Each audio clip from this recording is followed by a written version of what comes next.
आनंदी या पाठ्यपुस्तकातील पाठ 12वा मौल्यवान कोण. आधी आपण या पाठाचं वाचन करूया. राजू गणिताचा अभ्यास करत होता. अभ्यास करता करता पुस्तक उघडे ठेवून तो झोपी गेला आणि अंकांना मस्ती करण्याची संधी मिळाली. मस्ती करतानाच अचानक ते भांडू लागले.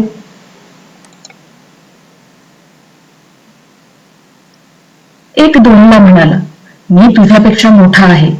3 पटकन म्हणाला, आपली स्तुती करणे बंद कर, मी तुमच्यापेक्षा मोठा आहे. तेव्हा 4 म्हणाला, मी काय तुमच्यापेक्षा कमी आहे का? तुम्हीच माझ्यापेक्षा कमी आहात. 5 हसत हसत म्हणाला, माझ्या पुढे तुम्ही काहीच नाही. मी तुम्हा चौघांपेक्षा महान आहे, तुमच्यापेक्षा मौल्यवान आहे. आता 6, 7, 8 आणि 9 कसे बरे शांत राहतील? प्रत्येक अंकाला स्वतःचे मूल्य मोठे आणि अधिक वाटू लागले. सगळे काही ना काही वाढवून सांगू लागले. शून्याने काही सांगण्यासाठी आपले तोंड उघडले तो सगळे अंक त्याच्यावर ओरडू लागले, शून्य, तू तर शून्य आहेस. तू आमच्या बरोबर राहण्यास योग्य नाहीस. शून्य हसत हसत म्हणाला, मी मान्य करतो की मी शून्य आहे. मला काही किंमत नाही. परंतु मोठ्या लोकांबरोबर राहिल्याने छोट्याची पण किंमत वाढते. मी तुमच्या पुढे नाही, मागे राहीन. मला तुमच्या बरोबर राहू द्या. अंक म्हणाले, ठीक आहे, तू आमच्या मागेच राहा, आमच्या पुढे जायचा प्रयत्न करू नकोस. शून्य एक एक करत सगळ्या अंकांच्या मागे राहिला. अरे हे काय? 10, 20, 30, 40, 50, 60, 70, 80, 90, 100 अंकांची ही गोष्ट लक्षात आली.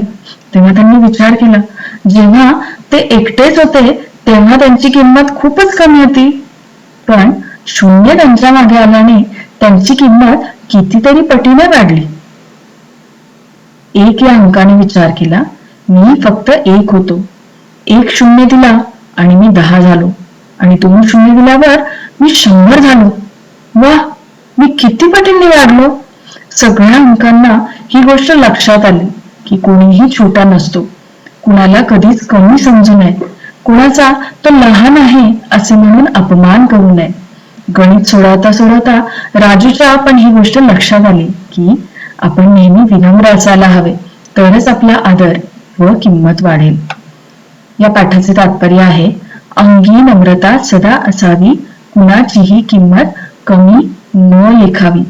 विद्यार्थ्यांनो, हा जो पाठ आहे या पाठामध्ये अंकांच्या द्वारे आपल्याला हे सांगण्याचा प्रयत्न केला आहे की आपण नेहमी विनम्र असलं पाहिजे. कुणाचाही तो लहान आहे, तो कमी आहे म्हणून त्याचा अपमान नको करायला.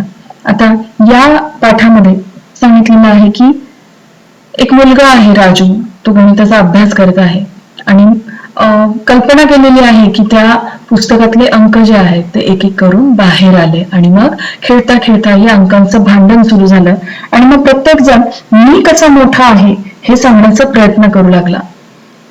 शून्यापेक्षा 1 मोठा आहे, 1पेक्षा 2 मोठा आहे, 2पेक्षा 3, 3पेक्षा 4, 5, 6, 7, 8, 9 हे सगळे अंक मोठे आहेत. पण बिचारा शून्य, त्याची किंमतच 0 आहे. मग या सगळ्या अंकांना गर्व झाला होता की मी ह्याच्यापेक्षा मोठा आहे, त्याच्यापेक्षा मोठा आहे, है ना. 5ला वाटले की मी 1, 2, 3, 4 पेक्षा मोठा आहे. मग तसेच 9लाही वाटले. आणि जेव्हा शून्य बोलण्यासाठी पुढे आला तर त्याला कोणीही बोलू सुद्धा दिलं नाही. त्याने तोंड उघडण्याच्याही आत त्याला म्हटले की तू शून्य आहेस, तू आमच्या बरोबर राहण्यास सुद्धा योग्य नाहीये. पण शून्य अगदी विनम्र होता आणि त्याने मान्य केलं होतं की मी शून्य आहे, मला काही किंमत नाहीये. आणि तो म्हणाला की मी तुमच्या पुढे नाही, तुमच्या मागे उभा राहीन, पण मला फक्त तुमच्या सोबत राहू द्या, बरोबर राहू द्या. आणि जेव्हा अंक हो म्हणाले, ठीक आहे म्हणाले, तर तेव्हा जादू झाली की 1च्या मागे 0 उभा राहिला आणि 1ची किंमत 10 झाली. 2च्या मागे 0 उभा राहिला आणि 2ची किंमत 20 झाली. 3वर 0 30, 4वर 0 40, 5वर 0 50, 60, 70, 80, 90 आणि 100. मग एकाच्या लक्षात आले की जेव्हा माझ्या मागे 1 शून्य आला तेव्हा मी 10 झालो आणि 2 शून्य दिल्यावर तर मी 100 झालो. विद्यार्थ्यांनो, मला सांगा, जर एकावर 3 शून्य दिले तर किती होतील? बरोबर. 1000 म्हणजे एकावरती 3 शून्य दिले तर त्याची किंमत आणखीन कित्येक तरी पटींनी वाढते. मग सगळ्या अंकांना ही गोष्ट लक्षात आली की कुणीही छोटा नसतो, कुणालाही कमी समजू नये. आणि गणित सोडवता सोडवता राजूची ही गोष्ट लक्षात आली की आपण नेहमी विनम्र असायला हवे, तरच आपल्याला आदर मिळतो आणि आपली किंमत सुद्धा वाढते. पाठाचे प्रश्न उत्तर. खालील प्रश्नांची एका वाक्यात उत्तरे लिहा. प्रश्न पहिला, राजू कसला अभ्यास करत होता? म्हणजेच राजू कोणत्या विषयाचा अभ्यास करत होता? उत्तर, राजू गणिताचा अभ्यास करत होता. अंकांनी शून्याला काय सांगितले? उत्तर, अंकांनी शून्याला सांगितले की तू आमच्या मागेच राहा, आमच्या पुढे जाण्याचा प्रयत्न करू नकोस. अंकांनी शून्याला काय सांगितले? उत्तर, अंकांनी शून्याला सांगितले की तू आमच्या मागेच राहा, आमच्या पुढे जाण्याचा प्रयत्न करू नकोस. सगळ्या अंकांनी कोणाचा अपमान केला? सगळ्या अंकांनी शून्याचा अपमान केला. पुढील प्रश्न आहे समानार्थी शब्द. पहिला शब्द आहे डोळे, नेत्र. दुसरा शब्द आहे तोंड, मुख. आदर, मान. बरोबर, सोबत. मूल्य, किंमत.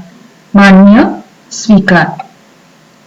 पुढील प्रश्न आहे विरुद्धार्थी शब्दांच्या जोड्या लावा. आदर विरुद्ध अनादर, मोठा विरुद्ध छोटा, एक विरुद्ध अनेक, मौल्यवान विरुद्ध मूल्यहीन.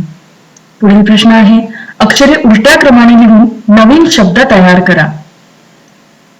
जसे पहिला शब्द आहे खरा, खराच्या उलट पहिल्या अक्षर येईल रा ख. तसेच दुसरा शब्द तवा, ह्याचा उलट होईल बा त. मार, रमा. ठसा, 60. राम, मरा. 9, ऊन. वार, रवा. आणि नयन, नयन. पुढील प्रश्न आहे खालील शब्दांचा वाक्यात उपयोग करा. पहिला शब्द आहे संधी मिळणे. त्याचा वाक्यात उपयोग होईल, म्हणजे सेंटेन्स फ्रेम करायचा आहे आपल्याला. राजूला शाळेच्या स्पर्धेत भाग घेण्याची संधी मिळाली. दुसरा आहे वाईट वाटणे. शून्याला वाईट वाटले. सुरुवात करणे. राजूने अभ्यासाला सुरुवात केली. लक्षात येणे. अंकांना आपली चूक लक्षात आली. किंमत लेखणे. सगळ्या अंकांनी शून्याची किंमत कमी लेखली. विनम्र असणे. आपण नेहमी विनम्र असावे. आपण या पाठाचे वाचन केले, त्याचा सारांश समजून घेतला आणि पाठाच्या मागे असलेल्या स्वाध्यायाची प्रश्न उत्तरे सुद्धा पाहिली. धन्यवाद.